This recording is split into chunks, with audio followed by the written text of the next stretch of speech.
What if I told you Beyoncé didn't become the queen of Destiny's Child by talent alone, but because someone had to be sacrificed to make room? And what if that someone didn't even know she was being replaced until she turned on the TV? Yeah, that really happened. LaTavia Roberson wasn't just a random member of Destiny's Child. She was one of the founders, the blueprint, the original girl in the girl group. But one day, without warning, she was out. And she found out the same way the rest of us did, by watching the Say My Name video and seeing some other girl in her place. So why was she really cut? Was it jealousy? Was it control? Was it Daddy Knowles pulling the ultimate power move to protect Beyoncé's rise? The truth isn't just messy, it's explosive. We're talking lawsuits, shady management, addiction, jail time, and a comeback story that'll have you side-eyeing everything you thought you knew about Destiny's Child. This ain't just about LaTavia. This is about what happens when you speak up and get silenced. Let's get into it. So here's where the whole thing gets twisted, because if you ask most casual fans, they'll say LaTavia and LaToya left Destiny's Child, like they woke up one day and just dipped on the biggest girl group in the world. But let's set the record straight real quick. They didn't leave, they were pushed out, and the receipts are ugly.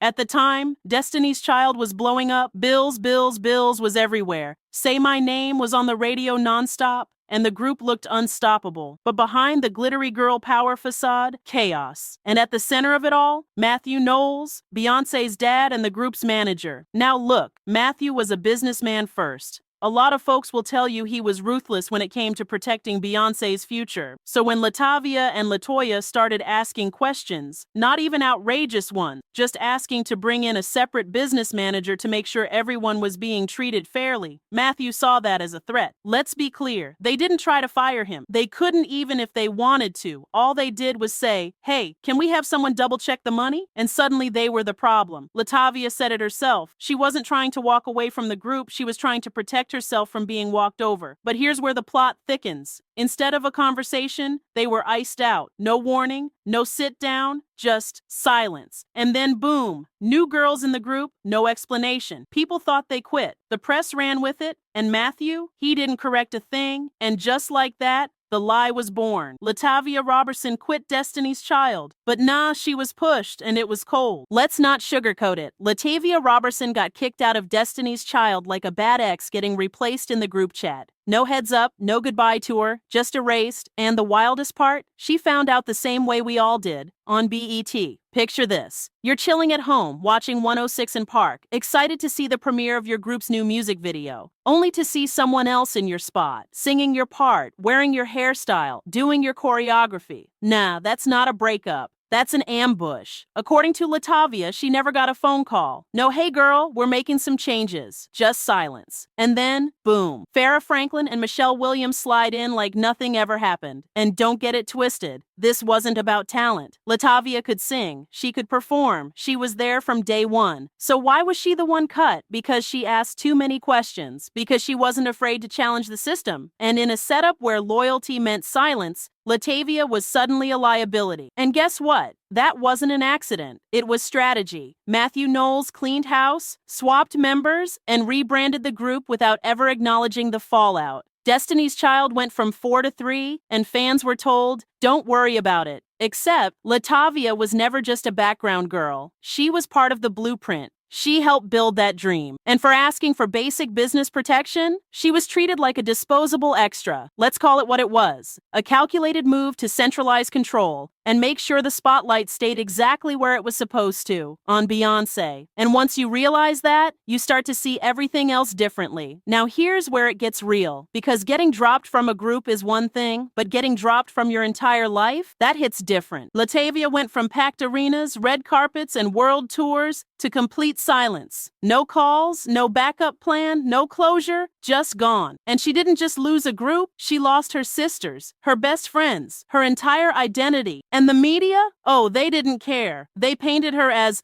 the one who left, the ungrateful one. Meanwhile, she was spiraling in private, hard. Depression set in. Childhood trauma bubbled up. And then came the darkest part, alcohol and drug abuse. She wasn't trying to numb the pain. She was drowning in it. And let's not forget, she was still a teenager. While most girls her age were going to prom or stressing over finals, LaTavia was coping with betrayal, public humiliation, and the fallout of being blackballed in the industry. Imagine going from rehearsing with Beyoncé every day to sitting alone, broke, and battling demons nobody even knew about. And it didn't stop there. She got arrested multiple times. No glitz, no glamour, just mugshots and court dates. That squeaky clean Destiny's Child image? Yeah. LaTavia was living the opposite. She even admitted later that she was just floating. No plan, no direction, just surviving day by day. And here's the part people don't talk about. She never got a redemption arc in the public eye. The industry moved on. The fans moved on. She was left to pick up the pieces while the rest of Destiny's Child was winning Grammys and topping charts. But LaTavia, she was just trying to stay alive. Now, if you thought LaTavia was just gonna fade into the background and let the industry steamroll her, think again. Sis came back swinging, and she brought receipts and legal documents. In 2000, LaTavia and LaToya said, "Enough is enough," and filed a lawsuit straight at Matthew Knowles and Destiny's Child. Wrongful termination, shady management practices, and unfair contracts were just the tip of the legal iceberg. And let's be real, suing the biggest girl group in the world at the height of their fame, that's not just bold, it's fearless. But here's where it gets juicy. To make the drama die down, both sides agreed to a gag order. That's right, they legally weren't allowed to talk about each other in public. You know a situation's messy when the best solution is, y'all just stop talking, period. But the silence didn't mean the smoke was gone. Because just when things started cooling off, Destiny's Child dropped Survivor. You know the one. You thought I wouldn't sell without you. Sold 9 million. LaTavia and LaToya were like, hold up, was that a subtle diss track? So what did they do? Filed another lawsuit, this time over the lyrics. They claimed the song violated the gag order by throwing shade in musical form. Imagine being legally banned from talking trash and then getting sneak dissed on a platinum album. Petty or iconic? You decide. And yes, another out-of-court settlement followed in 2002. No public statements, no press tour, just more NDAs and sealed documents. Classic music industry damage control. But the lawsuits did more than just stir up headlines. They proved LaTavia wasn't crazy. She wasn't being dramatic. She was being done dirty, and the court saw enough to make Destiny's camp settle twice. And yet, even after all that, she still never dragged the group, never trashed Beyoncé. She kept it classy, because as much as she had a right to go full scorched earth, LaTavia Roberson chose survival over scandal, at least publicly. After the lawsuits, the arrests, the heartbreak, and the headlines, most people assumed LaTavia Roberson was just another cautionary tale, another ex-star lost to the industry's dark side. But oh no, sis had other plans. Fast forward to 2013 and boom, LaTavia makes her quiet comeback. Not with a mic, but with a baby. That's right, motherhood came first. She gave birth to her daughter Lyric and called her the reason she breathes. And listen, it wasn't just a new chapter, it was a whole new book. LaTavia wasn't living for the spotlight anymore. She was living for someone who actually needed her. Then she popped back up on our screens. R&B Divas, Atlanta. But this wasn't your typical reality show redemption. LaTavia came in vulnerable, real, and, shockingly, scared to sing. Imagine that. One of the OG voices of Destiny's Child, and she's battling stage fright like a rookie. She hadn't performed in over a decade. The nerves were real. And of course, Wendy Williams had to dig in. Wendy pressed her on everything. The baby's father. Spoiler, it's music producer Don Vito. The stage fright. The silence. And even though the questions were messy, LaTavia handled it with grace and honesty. No fake smiles, no rehearsed answers, just truth. And while the world was still stuck on her past, LaTavia was building something new. She launched her own hair extension company, Luxury Hair Direct, because why not take control of beauty and business? Then she added makeup to the mix with her Queen collection, a whole brand, a whole bag. And she wasn't stopping there. LaTavia also stepped into the role of advocate and philanthropist, joining Saving Our Daughters to help empower young girls, the kind of support she wishes she had growing up. She wasn't just redeeming her name, she was rebuilding it brick by brick in public. No label, no major PR push, just hustle, healing, and heart. And just like that, LaTavia Roberson started writing her own narrative. No music video needed. By this point, LaTavia wasn't just surviving. She was straight up hustling. Forget the industry blackballing, forget the pity party headlines. She flipped the script and turned her name into a brand. Let's talk receipts. In 2015, while other ex-celebrities were still doing reality shows for relevance, LaTavia was already in CEO mode. She launched Luxury Hair Direct, a line of premium hair extensions. Because let's be honest, if anyone knew about slayed edges and good bundles, it was a Destiny's Child alum. And it wasn't just a cute side hustle. She was pulling in coins while empowering other women to start their own beauty businesses through the brand's affiliate program. Smart, right? But sis didn't stop at hair. She came for the entire glam room. Enter the Queen Collection, her own makeup line. Now, this wasn't your run-of-the-mill influencer collab. This was her own thing, her own name, her own formula. Foundation, lashes, gloss, you name it.